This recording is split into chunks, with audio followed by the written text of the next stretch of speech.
¿Estamos listos? Amén. ¿Qué estamos estudiando?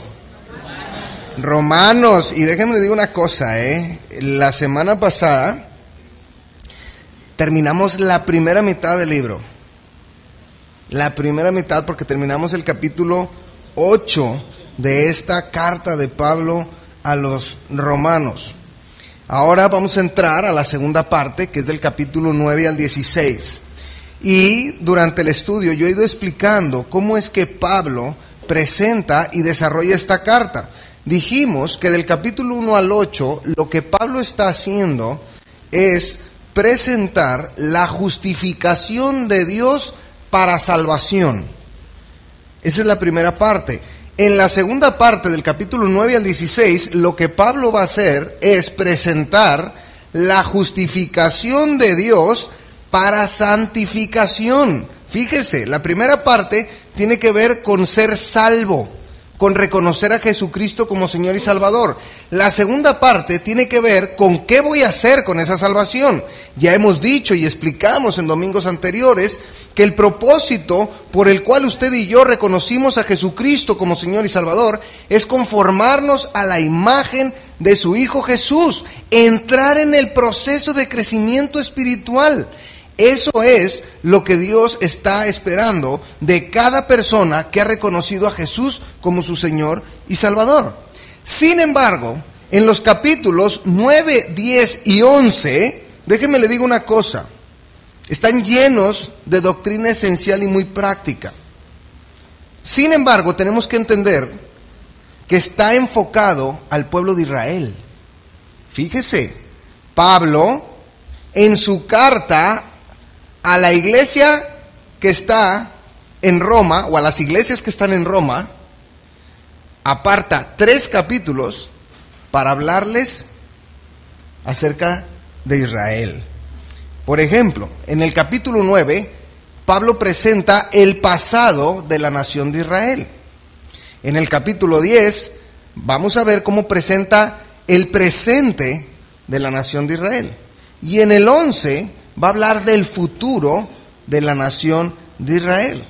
Ahora, como buenos estudiosos que somos todos de las Escrituras, la pregunta es, ¿por qué Pablo trata este asunto del pueblo de Israel en medio de una carta dada a la iglesia? ¿Por qué? Bueno, ya hemos dicho que esta carta de Pablo, que es la primera epístola de Pablo según el orden que tenemos en el Nuevo Testamento, es para establecer doctrina, ¿cierto? ¿Recuerdan que hemos hablado de esto? ¿Sí? Pablo tenía que aclarar algunas falsedades prevalecientes a causa de las cuales muchos cristianos en ese tiempo estaban tropezando, especialmente aquellos que venían de una ascendencia judía. Acuérdense que había judíos convertidos en este tiempo, ¿sí? Entonces, dentro de la enseñanza de la iglesia, muchos de esos judíos empezaron a tener dudas. ¿Por qué? Porque esos judíos conocían muy bien lo que la ley de Moisés decía acerca de Israel. Entonces, cuando empiezan a hablar de que la justificación para salvación se da de manera personal en las personas, los judíos dicen, espérate, ¿y qué ha pasado entonces con las promesas para el pueblo de Israel? Somos una nación, somos el pueblo escogido de Dios. Entonces empieza a haber confusión en cuanto a ciertas cosas.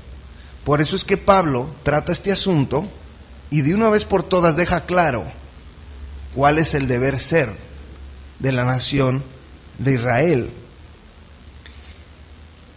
Pablo, su característica es que siempre se adelantaba a lo que sus lectores o sus oyentes pudieran estar pensando. Obviamente esto es algo que Dios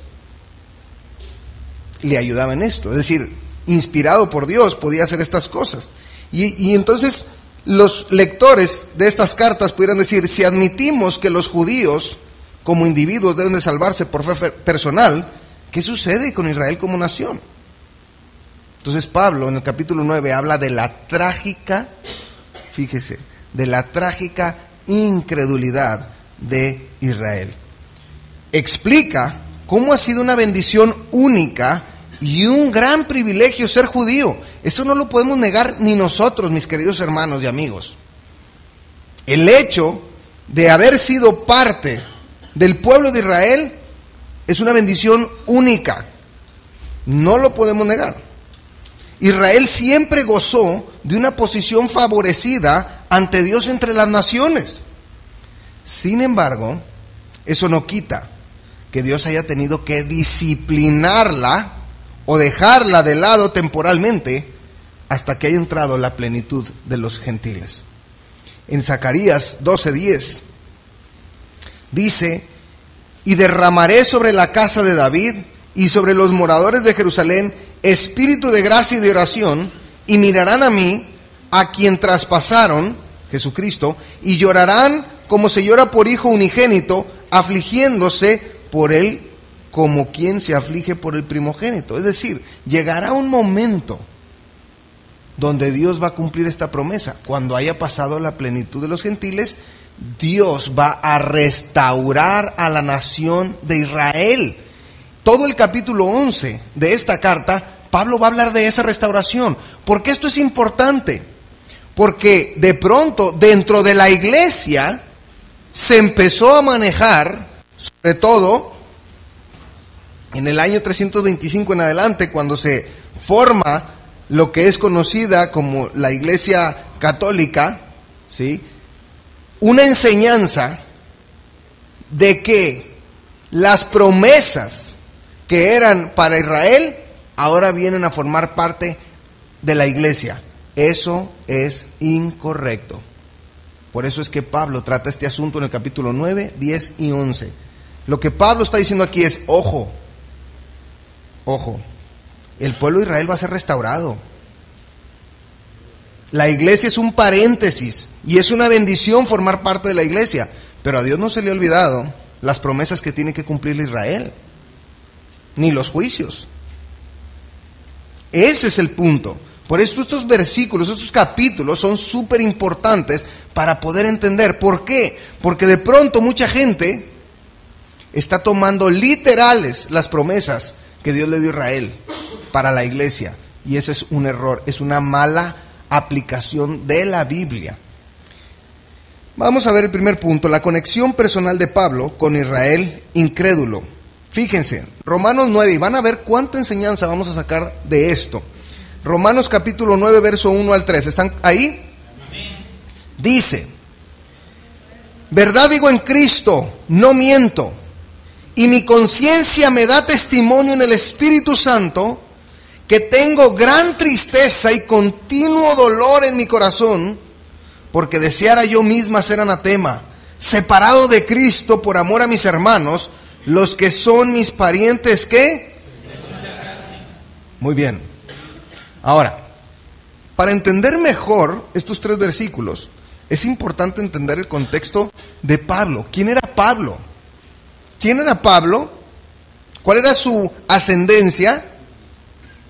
¿Y qué era lo que él hacía? En Hechos capítulo 9, 1 y 2, voy rapidito porque si no, no termino. Hechos 9, 1 y 2 dice: Saulo, que también sabemos que es Pablo, respirando aún amenazas y muerte contra los discípulos del Señor, antes de su conversión, vino al sumo sacerdote y le pidió cartas para las sinagogas de Damasco, a fin de que si hallase algunos hombres o mujeres de este camino, con C mayúscula, el camino de el Señor, el camino de Jesucristo, los trajese presos a Jerusalén. Hay que entender el contexto del apóstol Pablo. Antes de él reconocer a Jesucristo como su Señor y Salvador, él era el enemigo número 1 de los cristianos. Era un perseguidor incansable del pueblo de Dios, de la iglesia, de los creyentes. Dice: respirando aún amenazas y muerte. Ese era Pablo. Ese era Pablo. ¿Y saben qué?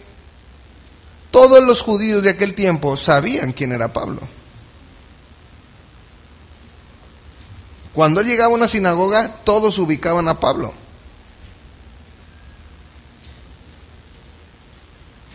Pero vamos a ver qué dice Pablo en su testimonio, en Hechos 26, verso 10 al 11.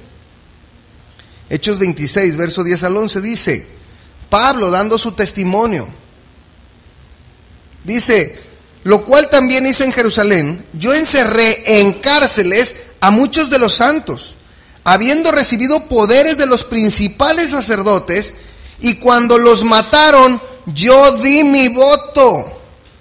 Ojo, Pablo estuvo presente cuando apedrearon a Esteban, y cuando la ropa ensangrentada de Esteban se la trajeron y se la pusieron a sus pies como un tributo a ti, Pablo, el perseguidor de la iglesia, de estos infieles que están en contra del pueblo escogido de Dios, de los judíos. Mira, aquí está la ropa de este infiel Esteban. Ese es Pablo. Ese era Pablo, era Saulo. Y luego dice, y muchas veces castigándolos en todas las sinagogas, los forcé a blasfemar. ¿Por qué? Pues a puro latigazo. Y endurecido sobremanera contra ellos, los perseguí hasta en las ciudades extranjeras. Pablo estaba decidido a exterminar a los cristianos. Saulo. Entonces, entendamos el contexto. Pablo era un perseguidor de los discípulos del Señor, pero sobre todo de los judíos que invocaban el nombre de Cristo. Porque fíjese que pedía cartas para entrar a las sinagogas y quería entrar y escuchar. Y cuando había creyentes en la sinagoga, los sacaba y era lo que les hacía. ¿Ok? Dios había transformado a este hombre completamente. Vemos la conversión de Pablo en el capítulo 9 de Hechos. ¿Sí? El mismo Señor Jesucristo se le aparece a él. Ahora ya había cambiado su postura de Pablo. De ser ese perseguidor de la iglesia, ahora resulta que se contaba a él mismo entre los discípulos de Cristo. Y no solo eso, sino que ahora condenaba el legalismo y la falsa seguridad del judaísmo. Entonces, piensen ustedes como judío. ¿Qué? O sea, ahora resulta que nuestro mejor elemento nos traicionó. Ahora ya se fue con el equipo contrario. Pablo, ¿qué onda contigo? ¿No eras tú el perseguidor número uno y resulta que tú dices que eres un discípulo de Cristo? Y no solo eso, estás hablando mal de nuestros ritos y nuestras ceremonias. Del punto de vista de los judíos, el cristianismo era visto como una conspiración en contra de ellos. En ojos de los judíos, Pablo contradecía las enseñanzas de Moisés. Oigan, Moisés para los judíos es como Cristo para nosotros. En Hechos 13, versos 38 y 39, dice Pablo, sabed pues esto, varones hermanos, que por medio de él, de Cristo, se nos anuncia perdón de pecados, y que de todo aquello que por la ley de Moisés no pudiste ser justificados, en él, en Jesucristo, es justificado todo aquel que cree. Es decir, lo que no pudo Moisés, Cristo sí viene a hacerlo. No, pues hagan de cuenta que les prendió la mecha. Entonces piensen, ¿qué está pasando con estos judíos? Dicen, ¿quién está diciendo esto? ¿Pablo? Quien había sido fariseo de fariseos y un celoso defensor del judaísmo tradicional. Ahora resulta que se fue con los del equipo contrario. Pablo, a partir de ese momento, fue considerado como el más grande de los traidores, el enemigo número uno del pueblo de Israel. ¡Wow! ¡Qué cosa! Entonces, entendiendo este contexto, ahora sí, si nos vamos al versículo 1 del capítulo 9 de Romanos, dice Pablo, entendiendo que dentro de sus oyentes hay judíos, dice, verdad digo en Cristo, no miento, y mi conciencia me da testimonio en el Espíritu Santo. Es decir, Pablo certifica su autenticidad declarando que esta verdad no es de él, sino es una verdad en Cristo. Como cuando uno está hablando, ¿verdad? Y dices, mira, te lo prometo delante de Dios.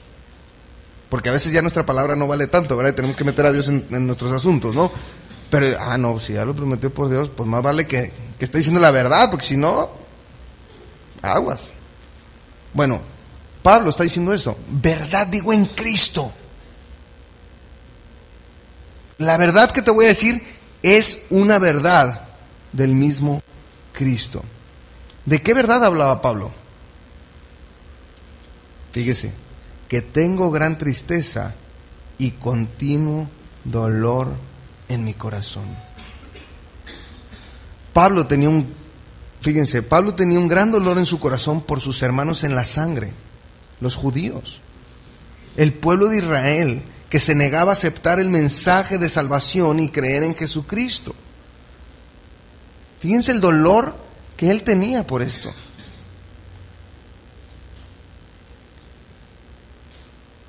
Veíamos en la mañana en nuestro estudio cómo estudiar la Biblia, los tipos y cuadros, y de cómo Pablo decía que lo que antes se escribió para nuestra enseñanza se escribió. Y este dolor que sentía el apóstol Pablo por el pueblo de Israel incrédulo, es ese mismo dolor que Samuel sintió por Saúl. ¿Se acuerdan de esa situación? Ahí en 1 Samuel 15:35 dice, y nunca después vio Samuel a Saúl en toda su vida. Y Samuel lloraba a Saúl. Y Samuel lloraba a Saúl. Saúl había sido repudiado por Dios por su arrogancia, por su desobediencia. Pero eso no quitaba que Samuel sentía un profundo dolor por su amor al ungido de Dios. Un dolor que lo hacía llorar por Saúl. Hasta Dios en una ocasión le dice, ¿hasta cuándo has de llorar a Saúl? Le dice Samuel. Yo quiero hacerle una pregunta. ¿Qué siente usted por la gente que le rodea, que no es creyente y que está destinada a ir al infierno? ¿Qué siente usted por esa gente?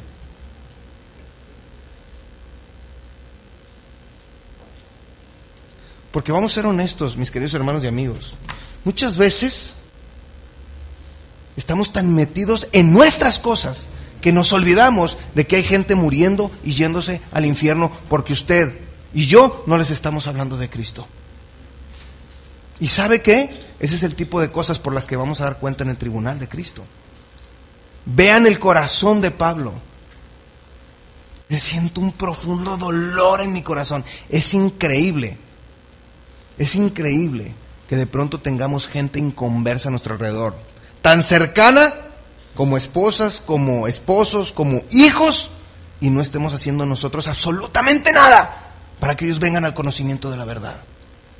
Es inconcebible, porque nosotros sí sabemos a dónde van a ir. Esto no es una fábula. El infierno es real. La gente se muere sin Cristo, va al infierno. Entiéndanlo, mis queridos hermanos.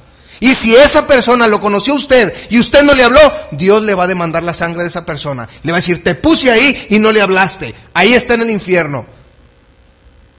Y qué triste que sea tu hijo, tu propio hijo. ¿Ese es el amor que tienes por tus hijos? ¿Ese es el amor que tenías por tu esposa, por tu esposo, por tus padres? Es que no me quiero meter en problemas. Pues métete en problemas, porque peor es meterte en problemas con Dios. Ese es el principio. La gente se está muriendo sin Cristo. La gente está siendo confundida. creyendo que por ser bueno van a ir al cielo, creyendo que todos somos hijos de Dios. No es cierto, eso no es cierto. Es una mentira del mismo diablo. Todos somos criaturas de Dios, hijos, aquellos que reconocen a Jesucristo como Señor y Salvador. Lea Mateo, Juan 1:12. Ahí dice. Pero ¿sabe qué? Dios dice que tenemos que salir a predicarle a esa gente. ¿Por qué no hacemos caso de eso? ¿Por qué no hacemos caso de eso? ¿Por qué estamos tan enfocados en nuestros proyectos? Y queremos que Dios se suba a nuestros proyectos. Error.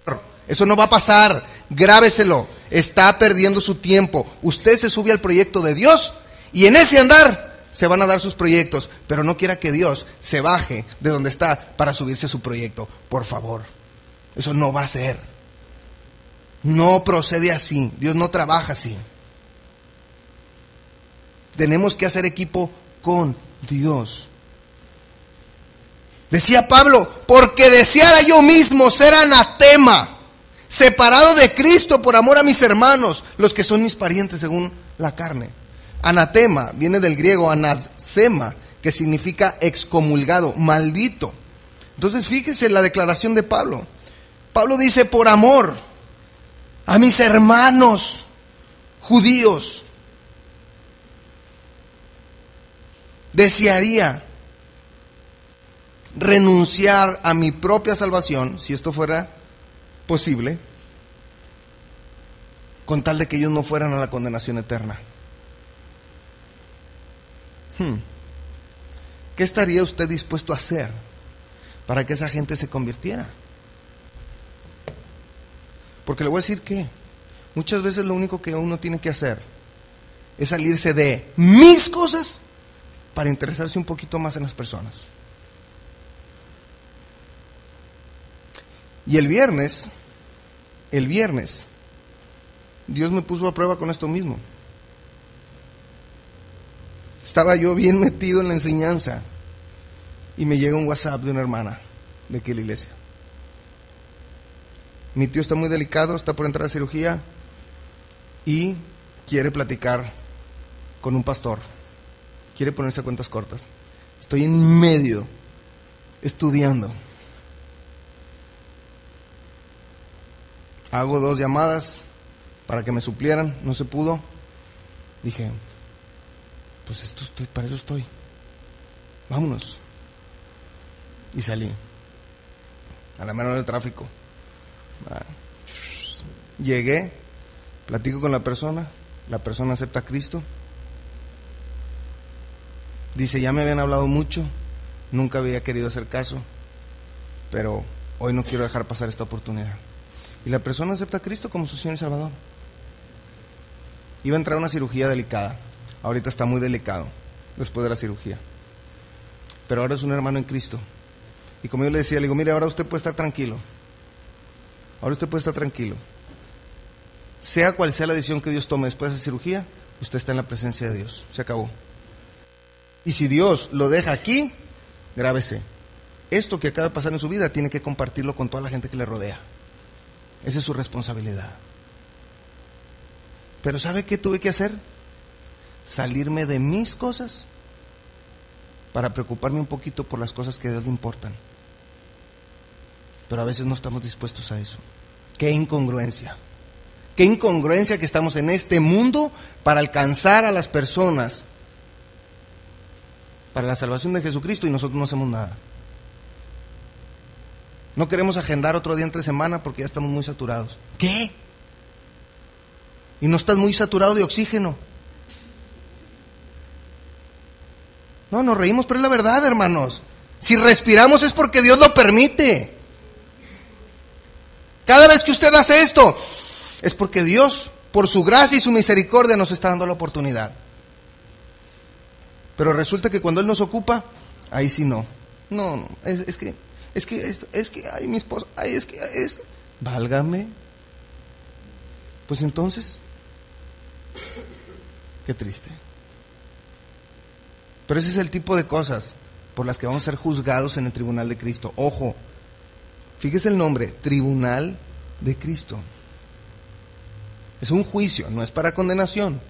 pero es un juicio por las obras. Obviamente Pablo no podía perder su salvación, ni tampoco podía hacer algo por sí mismo para salvar a otros. Eso lo hemos visto. Es simplemente que Pablo está exteriorizando sus sentimientos con respecto a esto. Pablo nos demuestra que estaba siendo conformado a la imagen de Cristo. Ese era lo que le dolía en su corazón. ¿Qué le dolía a Cristo? ¿Qué le dolía a Cristo? Pues si vino a este mundo, ¿a qué? A dar su vida en propiciación por los pecados de los hombres. Pablo está hablando como Jesucristo. Dice, deseara yo esto con tal de que esa gente fuera salva. Por eso le pregunto, ¿qué estaría usted dispuesto a hacer con tal de que esa gente que le rodea pueda venir a los pies de Jesucristo? ¿Qué está dispuesto a hacer? Porque a veces lo único que necesitan es de nuestro tiempo. Es dedicarle unos minutos a escuchar. Y una vez escuchando, poderles ministrar de acuerdo a lo que la Biblia dice y guiarlos en el discipulado. A veces llegamos al discipulado queriendo ya terminar, todavía no empezamos, pero ya queremos terminar. O nos da pereza. Por favor. Estamos ayudando a las personas a conformarse a la imagen de Cristo. Eso requiere de tiempo, requiere de dinero y requiere de esfuerzo. Si no lo va a hacer bien, mejor no lo haga. Necesitamos verdaderos seguidores de Cristo, no a medias tintas. Porque por eso las iglesias están todas desorientadas por medios cristianos. No, señor. Si usted agarró el compromiso de discipular a alguien, hágalo bien. Predique con su ejemplo. Usted no puede decirle que venga el domingo cuando usted no viene. Usted no puede decirle que se discipule cuando usted ni siquiera le pone interés al discipulado. No le puede hablar de una relación personal con Dios porque usted no la tiene. ¿Cómo? Igual con los hijos, es lo mismo. ¿Cómo le dices a tu hijo, obedéceme, si tú no te sujetas ni a tu marido? O ni siquiera le haces caso a Dios, ni lo tomas en cuenta. ¿Cómo? No puede ser, hermanos. No puede ser. Entramos en la segunda parte, que es justificación para santificación. Tenemos que santificarnos. El mismo tiempo que le dedicas para tus cosas seculares, tendría que ser el mismo tiempo que le dedicas a Dios. ¿Estamos siendo equilibrados en eso? ¿Por qué cuando se te necesita, tú le dices a Dios, no, ahorita no puedo? Ah, no puedes. Si te estoy derramando bendiciones y no puedes servirme, ¿cómo? No. Y es donde Dios empieza a cerrar sus llavecitas.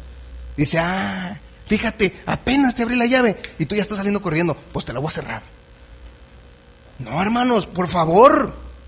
Tenemos que enfocarnos en lo que es verdaderamente correcto. Lo que Dios espera de cada uno de nosotros. Eso es. Luego vamos a entrar a esta parte que es la conexión personal de Dios con el pueblo de Israel incrédulo. Verso 4, Romanos 9:4 dice, Pablo dice que son israelitas, de los cuales son la adopción, la gloria, el pacto, la promulgación de la ley, el culto y las promesas, de quienes son los patriarcas y de los cuales según la carne vino Cristo, el cual es Dios sobre todas las cosas, bendito por los siglos. Amén. Fíjese lo que está haciendo Pablo. Pablo está presentando aquí 9 privilegios maravillosos que pertenecen a Israel y que Dios en su gracia les concedió únicamente a ellos. Empieza diciendo que son israelitas. Fíjese, estamos aquí en el primer siglo, ¿están de acuerdo? O sea, Pablo está escribiendo esto en el primer siglo. Pero fíjense cómo no se equivocó Pablo. Porque a lo largo de la historia, los judíos se han distinguido prácticamente en todos los campos de empeño humano. Lo mejor en todo. En ciencias, en artes, en música, en negocios, en educación, en liderazgo político, y sigue la mata dando. Y todo siempre va a haber un judío ahí. Les doy unos nombres. Fíjense. Albert Einstein. Pues nada más piensa en él, ¿verdad? La teoría de la relatividad. Karl Marx. ¿Movimiento qué? Del comunismo. Entonces, pero líder político finalmente, ¿sí? Movió masas y muchos siguen con esa línea. Otro, Vladimir Ilich Lenin. ¿Quién fue? ¿Líder qué? Pero era de ascendencia judía. Los bolcheviques, pero era de ascendencia judía. Líder político. Sigmund Freud. ¿Dónde están los psicólogos? Ahí están. Ascendencia judía. Carl Sagan, científico. Franz Kafka, escritor. Ana Frank, los que tuvimos la oportunidad de estar en Ámsterdam, fuimos a su casa, ¿verdad? Y estuvimos. Otro que lo van a conocer, Steven Spielberg. ¿Judío? Es de los mejores cineastas que hay. ¿Cierto o no es cierto? Ahí les va otro. Mark Zuckerberg. ¿Quién es? Facebook, el creador de Facebook, judío. ¿Quieren otro? Sergey Brin y Larry Page, los de Google, judíos. Piensen, ascendencia judía. Para los de la música, Barbara Streisand, judía. Y podemos nombrar actores hoy en día así de actores judíos.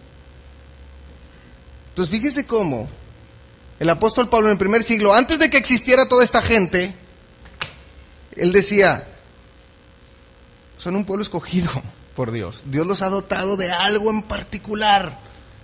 Porque sabe que Dios a los judíos les prometió esta tierra, reinar en esta tierra. Tenía que equiparlos de tal manera en que fueran exitosos en todas las áreas. No quiere decir que no haya gentiles o de otras naciones que no sean exitosos, pero algo que podemos ver es la cantidad de judíos que sobresalen en todos los países. Eso es algo que Dios les prometió a ellos. Los judíos han producido un porcentaje desproporcionado de genios en este mundo.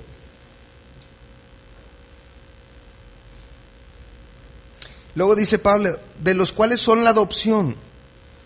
Es decir, los judíos tienen el privilegio de haber sido adoptados por Dios. Desde Éxodo 4:22, cuando Pablo le está hablando a Moisés, le dice, y dirás a Faraón, Jehová ha dicho así, Israel es mi hijo, mi primogénito.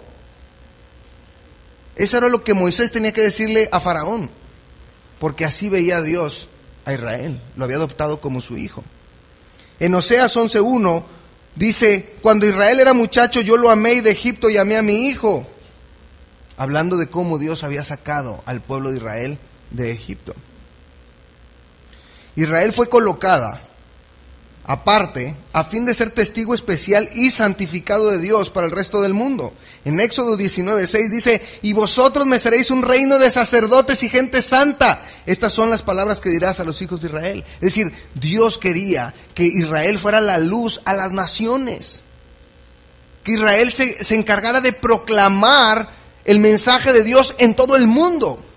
Que los pudieran identificar, pero que fueran un testimonio para que la gente, como Salomón, cuando llega la reina de Saba y dice, wow, que fuera un testimonio del poder de Dios y que la gente se convirtiera a Dios y dejara sus prácticas.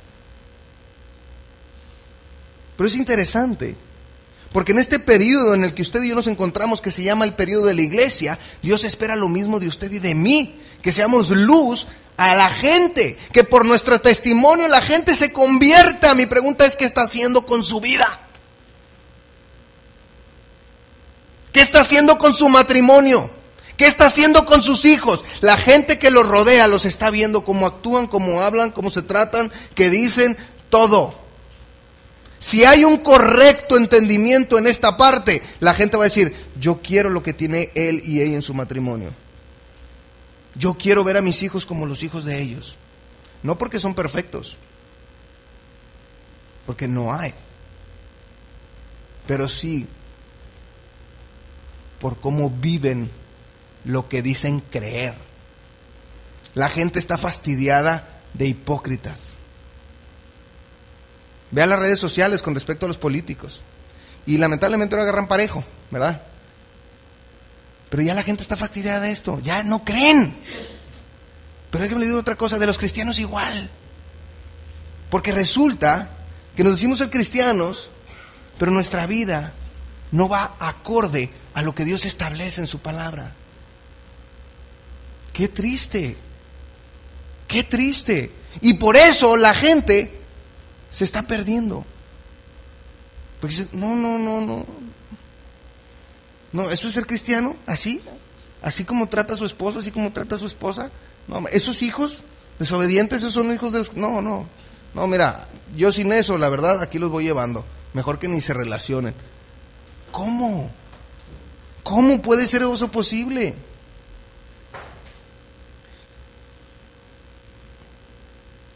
Estos pasajes que leímos de Éxodo y Oseas nos demuestran que en cierto sentido la nación de Israel era como el hijo heredero de Dios. Como nación, Dios en su soberanía le concedió a Israel recibir su llamamiento especial, su pacto, su bendición y su protección divina. Lo vemos por todo el Antiguo Testamento, cómo Dios iba con ellos de una manera impresionante. Dios estaba con el pueblo de Israel. Pero luego Pablo habla de la gloria. Y eso es otra cosa, que fue algo que pasó con el pueblo de Israel. Dios bendijo a la nación de Israel, revelando a ella solamente su propia presencia manifestada en la gloria Shekinah. ¿Se acuerdan? Que era la gloria que estaba en el tabernáculo y que estaba después en el templo de Salomón. Era una forma única, inescrutable, en la que Dios habitó en medio de su pueblo. Miren, Éxodo 29, 42 al 43, se lo voy a leer. Esto será el holocausto continuo por vuestras generaciones a la puerta del tabernáculo de reunión, delante de Jehová, en el cual me reuniré con vosotros para hablaros allí. Allí me reuniré con los hijos de Israel y el lugar será santificado con mi gloria. Ahí estaba la gloria de Dios, en ese lugar. Fue algo único. Pero le digo una cosa, la gloria de Dios mora en nosotros. Cuando usted y yo reconocimos a Cristo como nuestro Señor y Salvador, dice la Biblia que toda la plenitud de la deidad, Dios Padre, Dios Hijo y Espíritu Santo, vino a morar en nosotros. Eso es lo que usted necesita el día de hoy. Reconocer a Cristo como Señor y Salvador. Si ya lo hizo, lo que necesita es dejar que esa gloria resplandezca. ¿Cómo? Entréguele su vida a Dios y manéjese de acuerdo a lo que Dios dice en su palabra, no de acuerdo a nuestras emociones, no de acuerdo a lo que pensamos, no de acuerdo a lo que creemos, de acuerdo a lo que Dios dice en su palabra, mis queridos hermanos. Eso es lo que Dios espera de nosotros. Esa es la manera en la que vamos a impactar a la gente que está afuera. Ojo, Dios quiere mantener la esencia de cada uno. Dios quiere unidad, no uniformidad. No nos quiere a todos vestidos iguales y actuando iguales y con el mismo corte de cabello y con el mismo color. ¿Verdad? ¿Qué? Dije algo. Dios lo que quiere es que mantengamos la esencia de cada quien. Olvídese de lo demás. Ay, es que ya olvídese de eso. Enfoquémonos en lo que es realmente importante, hermanos. Dios lo puso a usted en un lugar, a mí me puso en otro y a estos hermanos nos puso en otro. Cada quien hagamos lo que nos toca en el lugar en el que Dios nos puso. Esa es la manera en la que Dios trabaja. Imagínense, se convierte para Cristo un futbolista y lo empezamos a criticar. Uy, no vino el domingo a la iglesia. Pues ¿qué quiere si le toca jugar en domingo? Pero está haciendo su trabajo con los jugadores. ¿Me entienden? Ese es el punto. Pero a veces traemos cargando tantas cosas en el morral, como dicen, que no podemos avanzar. Y tenemos 1001 pretextos para no involucrarnos. Uy, es que esto, ya, quítate el morral, hombre, y arrímate, acércate a Dios y busca cómo puedes servirle. Eso es lo que Dios quiere. Eso es lo que Dios espera de nosotros. La gloria de Dios se manifestó de esa manera con Israel. Con nosotros está aquí. pero tenemos que dejar que esa gloria resplandezca. La gloria de Dios estaba presente de una forma sublime en el lugar santísimo, tanto en el tabernáculo como después en el templo. Luego habla del pacto. Bueno, Israel tuvo el privilegio de recibir el pacto con diversas ratificaciones. Por ejemplo, tenemos el pacto de Abraham, padre físico de los judíos, pero padre espiritual de todos nosotros. Porque él le dijo, en ti serán benditas todas las naciones de la tierra. Ahí estábamos nosotros. Pero eso fue un pacto que le dio, ¿a quién? A un judío, a Abraham. Pero luego les dio el pacto con Moisés. ¿Cuál? El de la ley. El de la ley. Después les dio el pacto del reino eterno. ¿Por medio de quién? De David. ¿A quién? A un judío. Y luego imagínense que por medio de Israel vendría el pacto supremo de la redención de Dios, Jesucristo. Judío. Qué increíble. Pero esas fueron promesas únicas a Israel. Únicas. Ninguna otra nación ha sido o será bendecida con estos pactos. No va a pasar. No va a pasar. Nosotros vamos inmersos en eso. Pero a quien se los dio fue a Israel. La promulgación de la ley. Israel tuvo el privilegio de recibir la promulgación de la ley de Dios por vía de Moisés. Ahora fíjense, es de notar que con esta ley Israel no solo aprendió los 10 mandamientos, sino una gran cantidad de principios y estándares que al ser obedecidos no solamente se honraba a Dios, sino que traían bendición a su pueblo. Y eso es lo que tenemos que aprender. Cuando uno va leyendo, por ejemplo, Levítico, y ve uno todas las reglas, oye, están llenas de reglas. Sí, pero muchas eran para preservación del mismo pueblo. Por ejemplo, las leyes de salud. Ay, pues qué gachos lo separaban. Oye, está leproso, va a contaminar a todos. Sácalo. Primero fíjate a ver qué tiene y luego ya lo vuelves a meter. Si no, aquí una epidemia y mata a todos. Muchas de esas reglas tenían que ver con la preservación del mismo pueblo. Pero los bendecidos, ¿quiénes eran? Israel. Si obedecían, recibían la bendición. Usted y yo es lo mismo hoy en día. Si usted y yo seguimos lo que la palabra de Dios establece y confiamos en sus promesas, los bendecidos somos nosotros.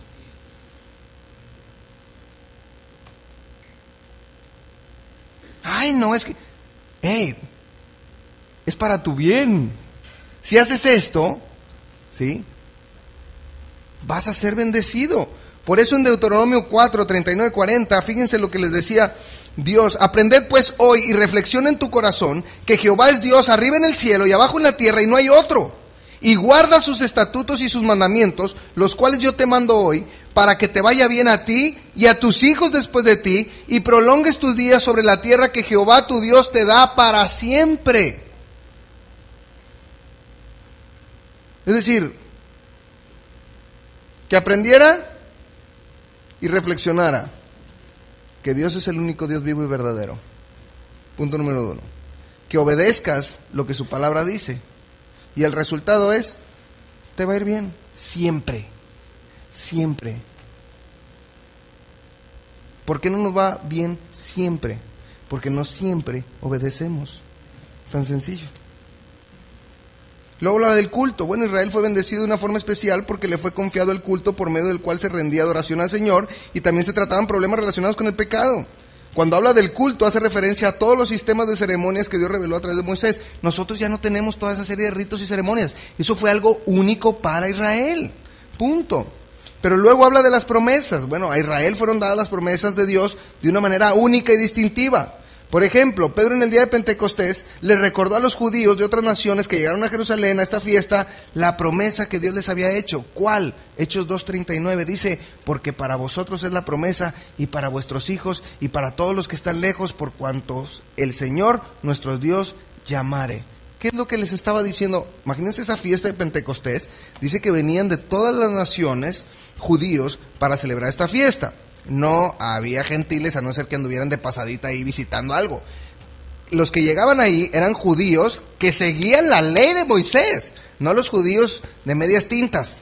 ¿Verdad? No, pues ahí está la fiesta, pues, ¿qué tiene? No, los que verdaderamente seguían la ley, llegaron ahí.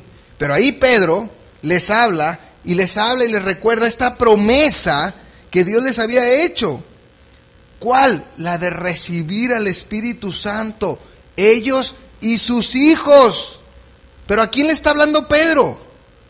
¿Qué? Más fuerte, ¿qué? Judíos. No le está hablando a la iglesia, les está hablando a judíos. ¿Por qué digo esto? Porque hay una mala enseñanza en cuanto a que, es que aquí dice, ¿sí?, que es para ellos y para sus hijos. Entonces, los hijos de los creyentes son salvos porque los padres lo son. Mentira, eso no puede ser.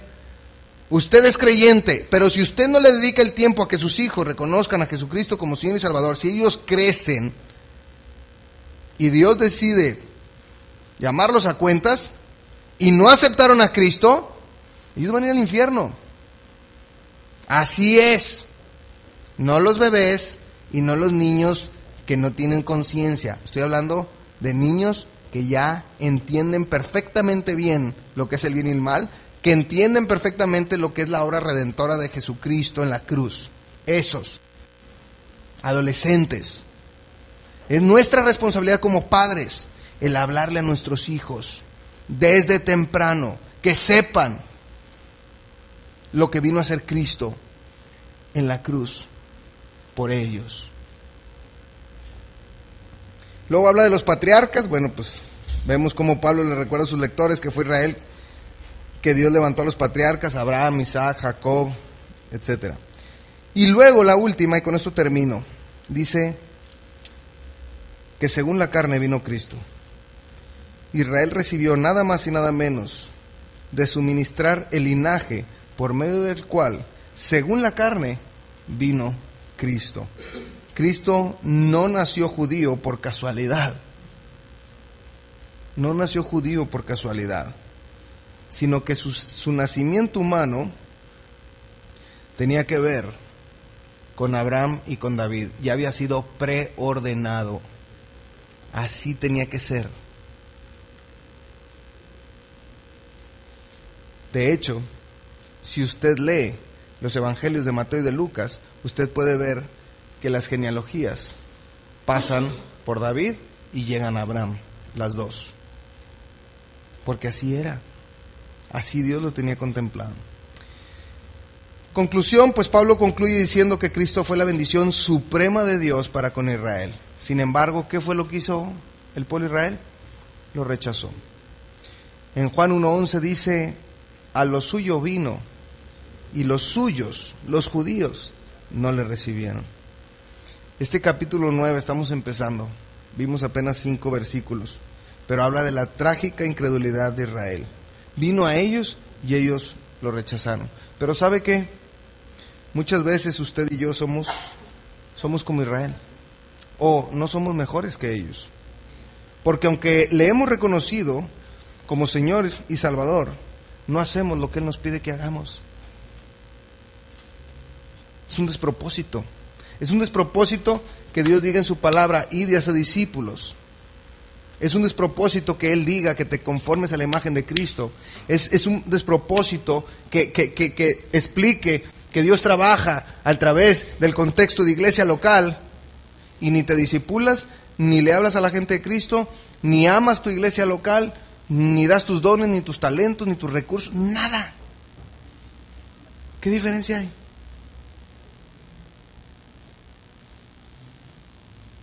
Ahora, peor aún, porque aquí se predica el mensaje de salvación cada domingo. Se predica de lo importante que es reconocer a Jesús como Señor y Salvador. Y quién sabe cuánto tiempo ha pasado y no lo has hecho. ¿Estás igualito que Israel?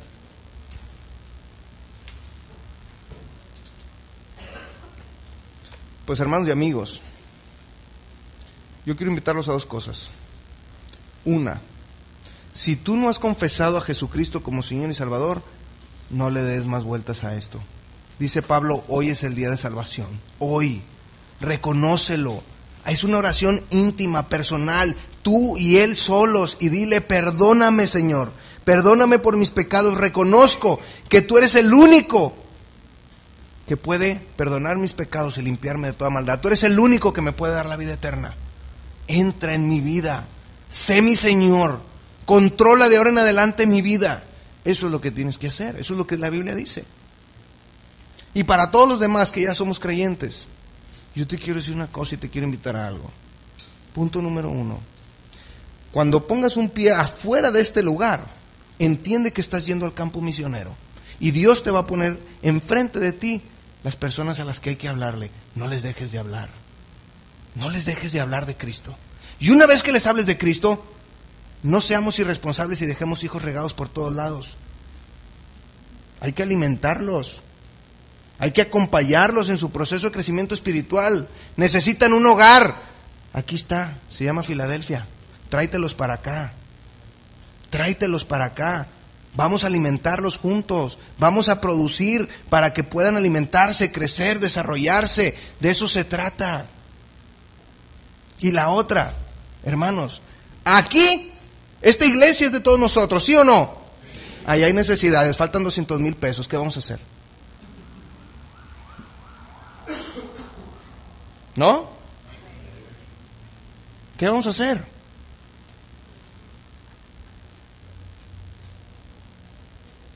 Hay necesidades, vamos por fe, porque el dinero no estaba cuando empezamos el proyecto. Ese es el reto que yo les dejo.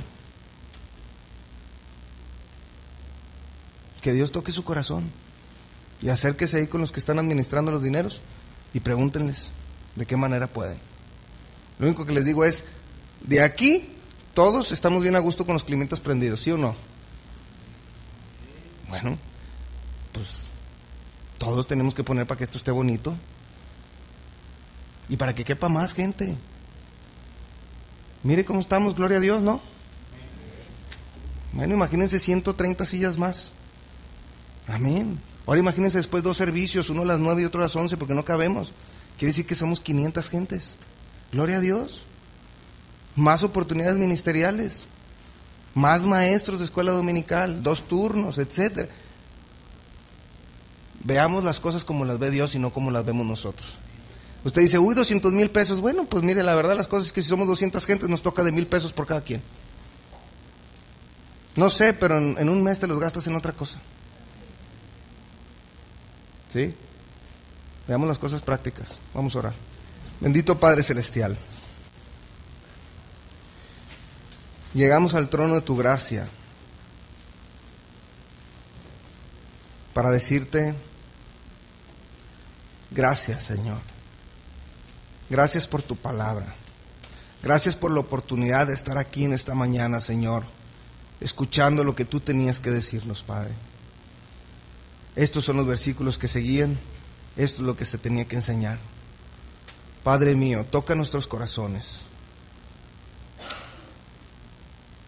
Ayúdanos a ser sensibles, Padre, a lo que tú estás haciendo.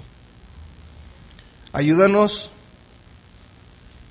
a entender de una vez por todas que se trata de subirnos a tus proyectos y no querer que tú te bajes a los nuestros, Señor. Ayúdanos a entender que si nosotros estamos contigo, nadie puede contra nosotros. Pero si nosotros queremos ir por nuestra propia cuenta, el camino se vuelve muy difícil. Ayúdanos, Dios. Ayuda a Filadelfia con todo lo que tú estás haciendo, Padre mío. Tú estás trabajando de una manera tremenda en Valle con estos proyectos nuevos que traemos, Señor, de buscar un lugar donde congregarnos, establecer bien las reuniones, empezar los grupos de crecimiento los viernes, los hermanos que ya han sido discipulados y que están listos para enseñar, que empiecen a ministrar lo que tú estás haciendo, Señor, en Valladolid con este pueblo maya, lo que tú estás haciendo en Cancún, en Chetumal, en Martínez de la Torre, Señor, en todos estos lugares, Padre mío, estos hermanos de Querétaro, Padre. Gracias por la vida de todos ellos, Dios. Sigue trabajando con cada uno de nosotros. Guía nuestros pasos, Señor. Queremos realmente glorificar tu nombre. Ayúdanos a entender que una vez que ponemos un pie fuera de nuestra casa o de la iglesia donde nos estamos reuniendo, ese es nuestro campo misionero. Hay que hablarle a toda esa gente. Pero no solamente hablarles, hay que Hay que ministrarles, hay que discipularlas, hay que llevarlas a su proceso de crecimiento espiritual. Hay que traerlas a la iglesia, Señor, en su tiempo. Esa es nuestra responsabilidad. Eso es lo que nos has encargado. Ayúdanos a cumplirlo. Así es que estamos en tus preciosas manos. Quédate con nosotros. En Cristo Jesús. Amén y amén.